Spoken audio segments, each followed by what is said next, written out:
கலாத்தியர் அதிகாரம் 5. ஆனபடியினாலே நீங்கள் மறுபடியும் அடிமைத்தனத்தின் நுகத்திற்குட்படாமல் கிறிஸ்து நமக்கு உண்டாக்கின சுயாதீன நிலைமையிலே நிலை கொண்டிருங்கள். இதோ நீங்கள் விருத்த சேதனம் பண்ணிக்கொண்டால் கிறிஸ்துவினால் உங்களுக்கு ஒரு பிரயோஜனமும் இராது என்று பவுலாகிய நான் உங்களுக்கு சொல்லுகிறேன்.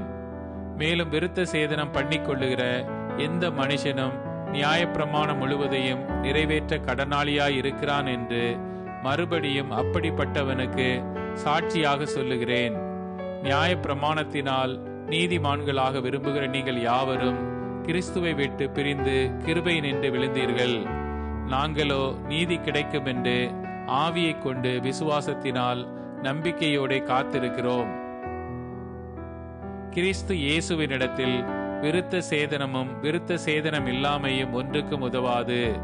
அன்பினால் கிரியை செய்கிற விசுவாசமே உதவும். நீங்கள் நன்றாய் ஓடினீர்களே, சத்தியத்திற்கு கீழ்ப்படியாமற் போக உங்களுக்கு தடை செய்தவன் யார்? இந்த போதனை உங்களை அழைத்தவரால் உண்டானதல்ல.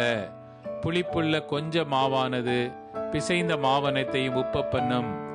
நீங்கள் வேறு விதமாய் சிந்திக்க மாட்டீர்கள் என்று நான் கர்த்தருக்குள் உங்களை குறித்து நம்பிக்கையாயிருக்கிறேன். உங்களை கலக்குகிறவன் எப்படிப்பட்டவனாயிருந்தாலும் தனக்கேற்ற ஆக்கினையை அடைவான். சகோதரரே, இதுவரைக்கும் நான் விருத்த சேதனத்தை பிரசங்கிக்கிறவனாயிருந்தால் இதுவரைக்கும் எண்ணத்திற்கு துன்பப்படுகிறேன். அப்படியானால் சிலுவையை பற்றி வரும் இடரல் ஒளிந்திருக்குமே. உங்களை கலக்குகிறவர்கள் தரிப்புண்டு போனால் நலமாயிருக்கும். சகோதரரே, நீங்கள் சுயாதீனத்திற்கு அழைக்கப்பட்டீர்கள்.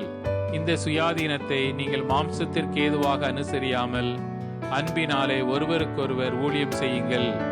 உன்னிடத்தில் நீ அன்பு கூறுவது போல பிறனிடத்திலும் அன்பு கூறுவாயாக என்கிற இந்த ஒரே வார்த்தையிலே நியாயப்பிரமாணம் முழுவதும் நிறைவேறும். நீங்கள் ஒருவரை ஒருவர் கடித்து பட்சித்தீர்களானால் அழிவீர்கள்.